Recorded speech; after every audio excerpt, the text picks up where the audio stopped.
Assalamualaikum. I hope you are in the best of your health and iman. In this video, we will discuss about some interesting facts of solar system, that is Nizam-e-Shamsi. In universe, planets and many other objects move around the sun, and this make solar system. Solar system basically depend on sun. सादा अल्फाज में अगर solar system को मैं explain करूं तो ये एक ऐसा सिस्टम होता है जिसमें प्लैनेट्स सूरज के गिर्द एक ख़ास स्पीड और एक ख़ास पाथ में घूम रहे होते हैं. Let me tell you some interesting facts about sun. Sun is the star of the solar system. It is the heaviest among solar system. We can say that sun is a ball of hot burning gases. And another important information is that it take approximately 8 minutes for sunlight to reach earth. और सूरज की अगर हम composition की बात करें तो इसका तीसरा हिस्सा हाइड्रोजन गैस पर मुश्तमिल होता है और बाकी जितना भी रिमेनिंग हिस्सा है वो हीलियम गैस पर मुश्तमिल होता है.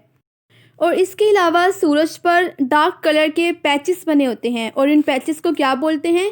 सन स्पॉट्स. अब मैं आपको प्लैनेट्स के बारे में बताती हूँ. Planet word comes from Greek which means wandering star. There are 9 planets in our solar system named as number 1 Mercury, number 2 Venus, number 3 Mars, number 4 Earth, number 5 Jupiter, number 6 Saturn, number 7 Uranus, number 8 Neptune, number 9 Pluto.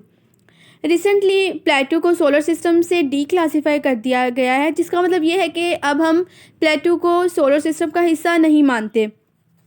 Here I will tell you an interesting fact about planets के हम इन planets को 2 groups में classify करते हैं. One is inner planets and other is outer planets. Inner planets में कौन कौन से प्लैनेट्स आते हैं? Mercury, Venus, Mars and earth. And outer planets में कौन कौन से आते हैं? Jupiter, Saturn and Neptune. और अगर इसमें मज़ीद मालूमात का इजाफा किया जाए तो इन इनर प्लैनेट्स और आउटर प्लैनेट्स दोनों में ही ना एक रिंग ऑफ स्मॉल बॉडीज़ मौजूद होती है जो बेसिकली किस चीज़ से बनी होती है? मेटल्स एंड रॉक से. और ये जो रिंग है जो कि मेटल एंड रॉक से बनी हुई है इसको बोलते हैं एस्टेरॉइड्स. ये एस्टेरॉइड सूरज के गिर्द रिवॉल्व करती है और जिस पाथ के अंदर रहकर ये सूरज के गिर्द रिवॉल्व करती है उस पाथ को हम बोलते हैं asteroids belt. Okay, I have told you कि सोलर सिस्टम के बेसिकली कंपोनेंट क्या था. एक मेन सन है जिसके इर्द गिर्द प्लैनेट घूम रहे हैं. सन के बारे में इंटरेस्टिंग फैक्ट मैंने आपको प्रीवियसली बता दिए. अब हम हर प्लैनेट को डिस्कस 1 बाय 1 करेंगे जिसमें आपको मैं हर एक प्लैनेट के इंटरेस्टिंग फैक्ट बताऊंगी जो आपको पहले नहीं पता थे. First planet of solar system is Mercury. दिलचस्पी की बात यह है कि Mercury named after messenger of Roman gods और ये सन के सबसे ज़्यादा करीब और सबसे छोटा प्लैनेट है. और कीप इन माइंड कि इसका एक बहुत अच्छा फैक्ट जो लोगों को नहीं पता होता वो ये कि मरकरी में टेम्परेचर की वेरिएशन दिन और रात में बहुत ज़्यादा होती है. मतलब दिन के टाइम में टेम्परेचर इतना ज़्यादा हो जाता है कि वो 400 डिग्री सेंटीग्रेड तक बढ़ जाता है और रात के टाइम टेम्परेचर कम होकर 180 डिग्री सेंटीग्रेड हो जाता है. Okay, then keep in mind के there is no water and no atmosphere on the Mercury. And other information is that it can be seen with naked eyes. Normally हम planets को naked eyes का मतलब क्या होता है कि हम बग़ैर किसी माइक्रोस्कोप के किसी चीज़ को देखें. नॉर्मली planets को हमने जब देखना होता है ना तो हम उसके लिए टेलीस्कोप यूज़ करते हैं, लेकिन मरकरी के लिए हमें किसी भी किस्म के टेलीस्कोप किसी भी किस्म की एड की ज़रूरत नहीं होती. हम इसको अपनी आंखों से भी देख सकते हैं. And one more fact about Mercury is that there are no seasons on its surface. Like अर्थ पे हमने मतलब हमारे यहाँ तो 4 सीज़न होते हैं ना, सर्दी, गर्मी, बहार, खिज़ां. लेकिन मरकरी पर इस किस्म का कोई सीजन्स या मौसम नहीं होते. Okay, move to the next planet. Second planet on solar system is Venus. And here I am going to tell you very important facts about Venus is that कि Venus is surrounded by cover of thick clouds. और इसी वजह से हम इस planet को बोलते हैं वेल्ड प्लैनेट. वेल्ड प्लैनेट क्यों? क्योंकि ये थिक क्लाउड्स के कवर से बिल्कुल सराउंड हुआ हुआ है. और इंटरेस्टिंग फैक्ट ये कि जो विनस है वो सबसे ज़्यादा ब्राइट और सबसे ज़्यादा गर्म प्लैनेट में इसका शुमार होता है, और इसका नाम Roman goodness of love and beauty के नाम पे रखा गया है। विनस को मॉर्निंग स्टार और इवनिंग स्टार भी कहा जाता है। एंड सबसे दिलचस्प बात जो आपको अब मैं बताने जा रही हूँ वो ये कि विनस को अर्थ का ट्विन या सिस्टर प्लैनेट भी कहा जाता है। और इसकी वजह क्या है, क्योंकि विनस और अर्थ का जो साइज़ और मैस होता है वो एक जितना होता है। अब अगर हम थर्ड प्लैनेट की बात करें, and you are familiar with this planet, और ये वही प्लैनेट है जिस पर हम रहते हैं, and that is Earth. Earth is also known as watery planet, क्योंकि ज़मीन की सरफेस पर 70% पानी होता है और 25% खुश्की होती है, इसलिए हम इसको वाटरी प्लानट बोलते हैं। और अगर हम ज़मीन पर मौजूद रोशनी की बात करें, तो अगर सूरज की ओवरऑल रोशनी में से तीसरा हिस्सा ज़मीन पर आता है, मतलब ज़मीन एक ऐसा प्लैनेट है जो सूरज की तमाम रोशनी का तीसरा हिस्सा ले लेता है। अब आपको पता है कि ये रोशनी बहुत ज़्यादा चीज़ों में हम यूज़ करते हैं। लाइक अगर प्लांट्स की बात करें तो प्लांट्स में आपने एक अमल पढ़ा होगा जिसको हम फोटोसिंथेसिस कहते हैं। ये एक ऐसा अमल है जिससे प्लांट्स अपनी खुराक हासिल करते हैं। और इसी हवाले से अगर मैं एक नई बात ऐड करूँ, आपको एक फैक्ट बताऊँ, वो ये कि सूरज की 100% रोशनी में से हमारा जो पौधा होता है या प्लांट वो सिर्फ 1% रोशनी को यूज़ करता है फ़ोटोसिंथेसिस के लिए। और इसके अलावा सूरज की रोशनी हम अपने कामों के लिए भी इस्तेमाल करते हैं, हरारत हासिल करने के लिए और साथ ही चीज़ों को देखने के लिए। ओके, सबसे इंटरेस्टिंग फैक्ट अर्थ के बारे में ये है कि हम अर्थ को ब्लू प्लैनेट भी बोलते हैं। अब आप लोग ब्लू प्लैनेट के नाम पर ये समझ रहे होंगे कि ज़मीन पर बहुत ज़्यादा पानी मौजूद होता है, तो इस वजह से आप कह रहे होंगे कि हम इसको ब्लू प्लैनेट कहते हैं। लेकिन जो आप सोच रहे हो ऐसा कुछ भी नहीं होता।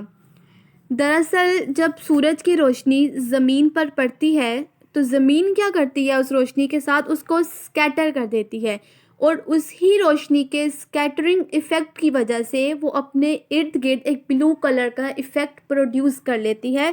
और इस ही वजह से हम ज़मीन को क्या बोलते हैं, ब्लू प्लैनेट। और नॉर्मली ये आपको फैक्ट पता होना चाहिए कि ये जो सूरज की रोशनी को इसने स्कैटर्ड किया है उस ही की वजह से हमें आसमान नीले रंग का नज़र आता है।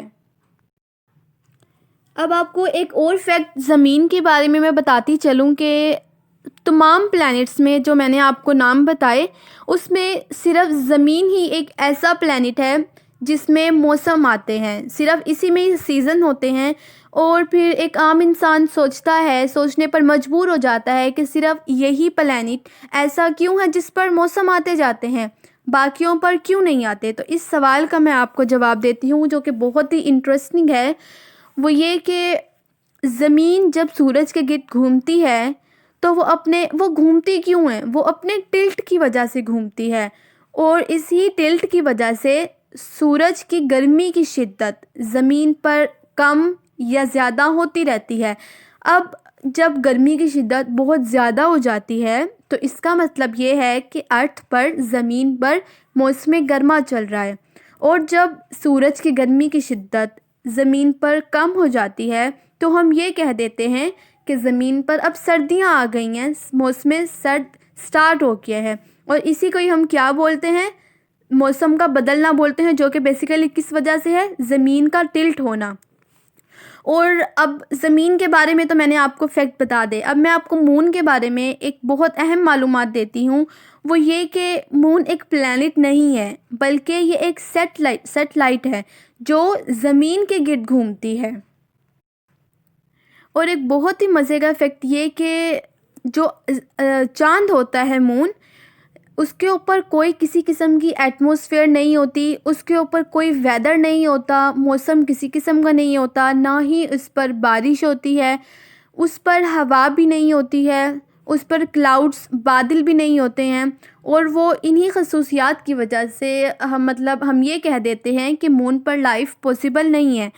और एक इंटरेस्टिंग फैक्ट ये कि मून की अपनी रोशनी नहीं होती। अब रात को अगर आप देखो आपको ये नज़र आता है कि चांद चमक रहा है, लेकिन वो चांद की अपनी रोशनी नहीं होती है, वो रोशनी कहाँ से आती है? ये बहुत मेन क्वेश्चन है कि जब उसकी अपनी रोशनी नहीं है तो वो कहाँ से ले रहा है? सूरज की रोशनी जब चाँद पर पड़ती है तो चाँद एकदम से शाइन करने लग जाता है, उसमें चमक आ जाती है। और यही बेसिकली वजह होती है कि दिन के टाइम में हमें चाँद क्यों नहीं नज़र आता और रात के वक्त हमें चाँद नज़र आता है। वो इसलिए कि दिन के टाइम सूरज की अपनी रोशनी इतनी ज़्यादा होती है कि जो चाँद पे पड़ने वाली रोशनी है वो तो बिल्कुल ही बेचारी इग्नोर हो जाती है। और इसीलिए अब रात के वक्त तो सूरज होता नहीं है, तो चाँद इसीलिए हमें लग रहा होता है कि वो शाइन कर रहा है सूरज की रोशनी की मदद से। और अब मैं आपको बताती हूँ फोर्थ प्लैनेट के बारे में, जिसको हम कहते हैं मार्स। मार्स का नाम, हम इसको मार्स बोलते क्यों हैं? मार्स का नाम रोमन गॉड ऑफ वार के नाम पे रखा गया है। और एक बहुत ही अहम बात ये कि मार्स को हम रेड प्लैनेट भी बोलते हैं। और वो क्यों बोलते हैं? क्योंकि आयरन ऑक्साइड एक केमिकल है। मार्स पर आयरन ऑक्साइड बहुत ज़्यादा मौजूद होता है और आयरन ऑक्साइड की वजह से इसके ऊपर रेडिश कलर आ जाता है। और मार्स के बारे में एक और दिलचस्प बात ये कि मार्स के ऊपर एक बहुत बड़ा सा डस्ट का स्टॉर्म मौजूद होता है। Move to the next planet, that is sixth one, Jupiter.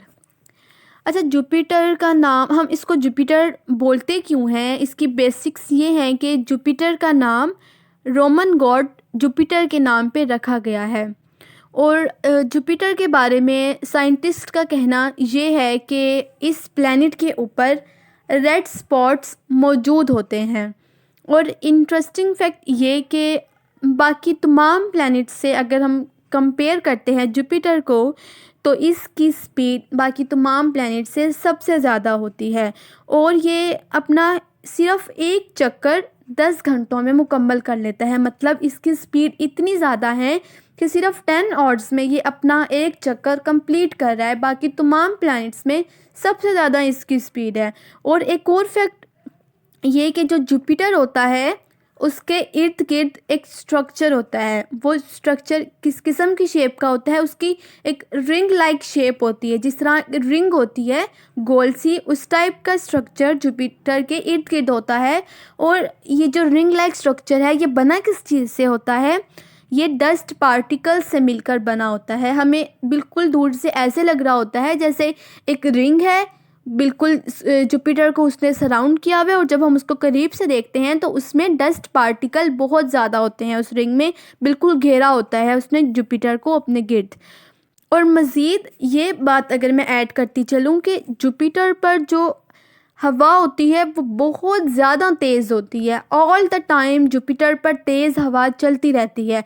अब अर्थ में तेज़ हवा होती भी है तो वो इतनी तेज़ नहीं होती, और अगर है भी अगर तेज़ हवा तो वो बहुत थोड़ी देर के लिए होती है। लेकिन अब जुपिटर के साथ मवाजना करो अर्थ का कि उस पर ऑल द टाइम बहुत तेज़ हवा चलती रहती है। और इसी वजह से साइंटिस्ट का मानना है कि वहाँ पे ज़िंदगी एग्जिस्ट नहीं कर सकती। अब मैंने आपको बाकी प्लैनेट्स के बारे में तो बता दिया। अब हम आते हैं 7th प्लैनेट के बारे में, जिसका नाम है सैटर्न।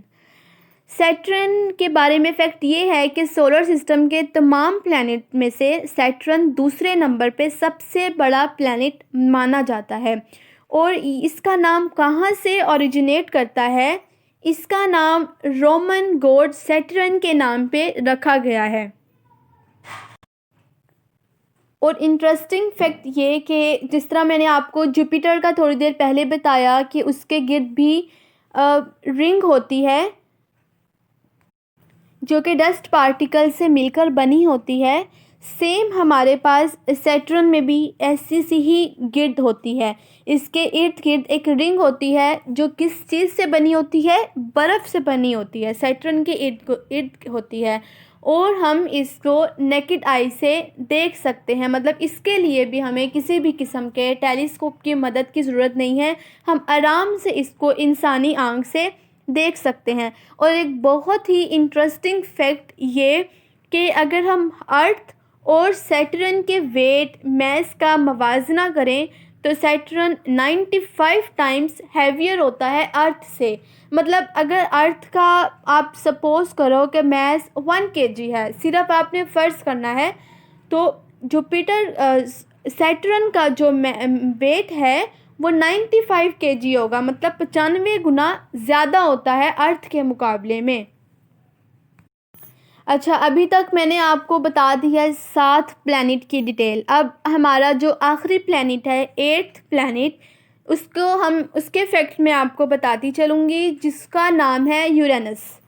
अच्छा, तमाम प्लैनेट्स का तो मैंने आपको बताया कि ये किस किस नाम से ओरिजिनेट किया है। अगर हम यूरेनस की बात करें तो इसका नाम किस बेस पे रखा गया है, इसका नाम रोमन गॉड ऑफ स्काई की बेस पे रखा गया है। और interesting fact, very interesting fact about Uranus is that के सोलर सिस्टम का एक ये वाहिद प्लैनेट है जो ईस्ट टू वेस्ट अपने एक्सिस के गिर्द खुद घूमता है। बाकी प्लैनेट में ऐसा कुछ भी नहीं होता। ये वाहिद प्लैनेट है जिसमें ये ईस्ट से वेस्ट घूम रहा होता है अपने एक्सिस के गिर्द।